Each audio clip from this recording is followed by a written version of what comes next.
So, hey guys, I was downstairs a while ago and I happened to find a rubber band. So it got me kind of thinking, we'll tie a fly out of it. I thought, that'd be a good idea. We'll tie us a fly out of it. I've got a size 10 scud hook here. And let's see, I've got some 6/0 black uni. Just kind of get her started on there a little bit. Now, I like this thing to be weighted, so I've got some .015 round lead wire. Actually, it is lead. Sometimes I use lead free, but I don't have it this time. Shoot, I don't know why I started that. I was kind of excited still about finding a rubber band.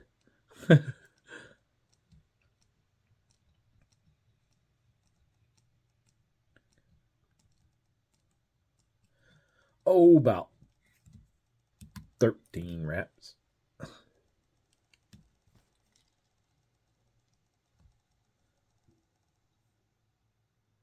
And I kind of like that lead to kind of be back a little ways.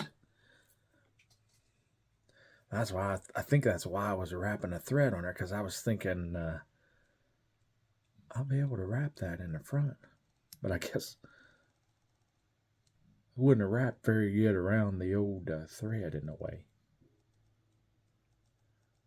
Let's see here.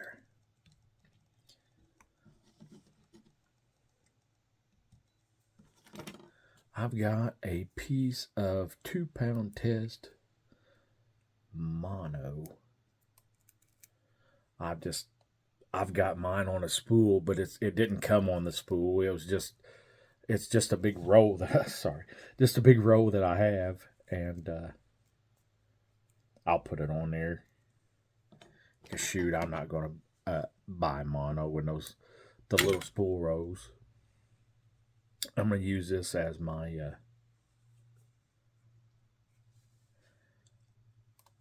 wrap.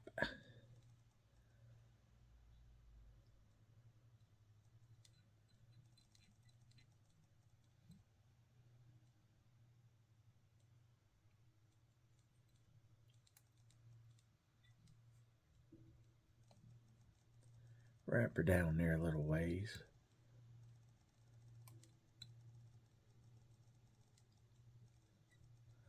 Put that in my material holder, if it'll stay.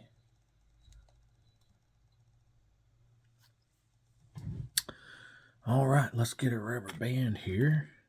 And like I said, it's just a regular old rubber band, you know. I'm going to cut it, give myself a kind of a little point on the end of it there. Just a little old point.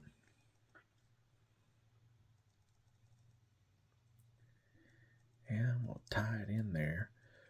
What we're going to make is a grub. Like a little grub worm. Not really a mealworm. It's more of a grub with or a bee moth, some people call them.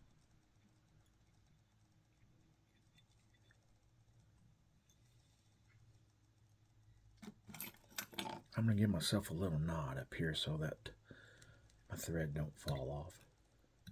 And it still might fall off, who knows. Finally caught it.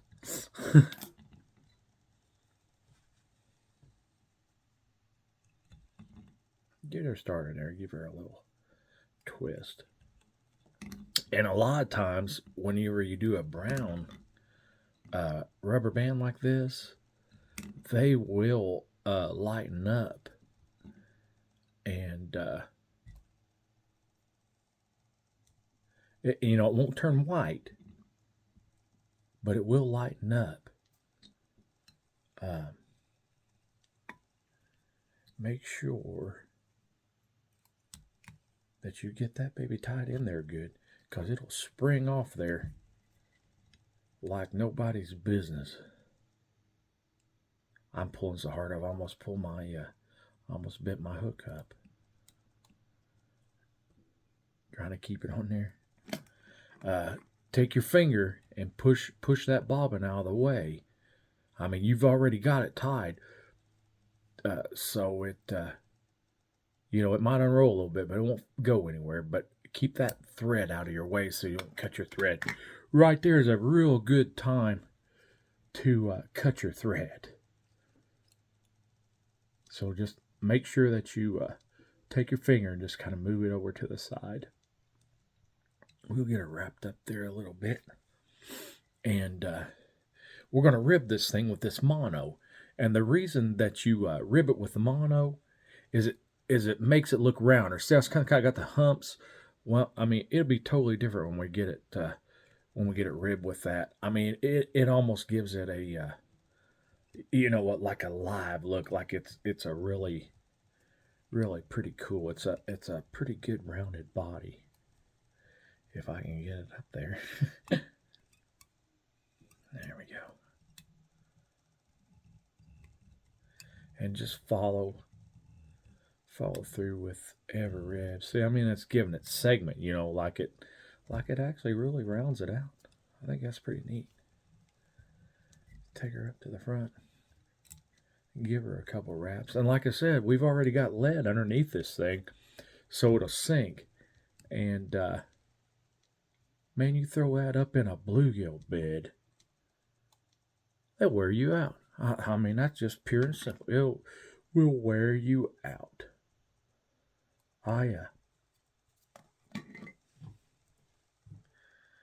I've used these where I haven't used the lead, and like I will just use epoxy on them, and they will sink. The rubber will sink, but they're really, really slow sinking. So, I mean, if they're on the beds, I mean, they'll still take them. I mean, they love them. But if you want something to sink a little faster, if you're kind of do a little pinpoint stuff with your bait, then I like to use the lead underneath. I've used tape lead foil underneath of it, and it's okay if your hook's not oily, and stuff like that, where it will stick good. But I tell you, a lot of times I'll have trouble with that lead foil. I mean, I'll be honest with you. I've just got a Sharpie here. It's permanent, and just for the heck of it, so you can see a little better. Oh, well, even for fishing, I mean, we're going to turn it pink.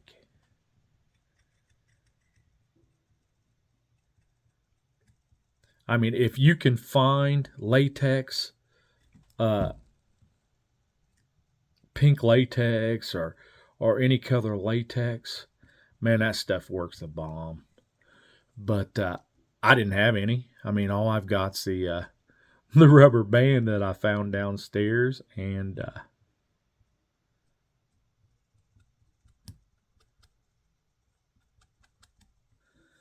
that'd be good enough for me.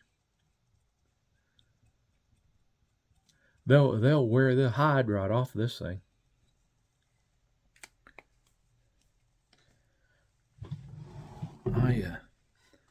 Since I am going to use UV on it, if I can find it, I think I'm going to paint that head a little darker too. It'll just make it shine a little more, is all it does.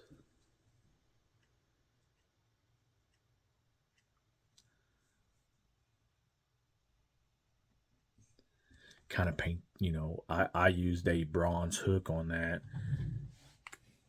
I guess you could have used a, whatever kind of hook you wanted. But like I said, mine's a size 10.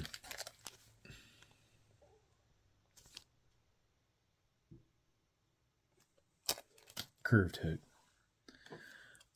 I just kind of let that dry just a few seconds so I can get some Solarez bone dry on there. If you don't let it dry, it will, I want to emphasize that. It will turn your brush pink, and it'll wipe the paint off of it, or the marker. I mean, just because it's rubber, you know. So make sure you kind of let it dry a little bit. We'll hit that thread head a little bit there.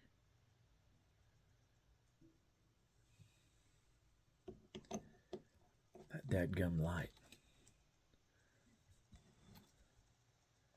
Like I say, that baby there is pink.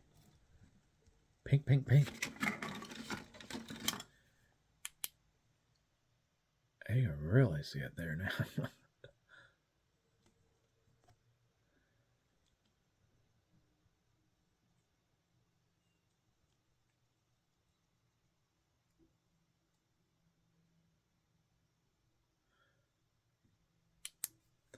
Just leave it on there till you're happy. I mean, and you will have yourself a dandy little grub there that you'll be proud to catch every fish in a lake on. Sure is, man. That baby is pink. And guess what? Guess what? Guess what?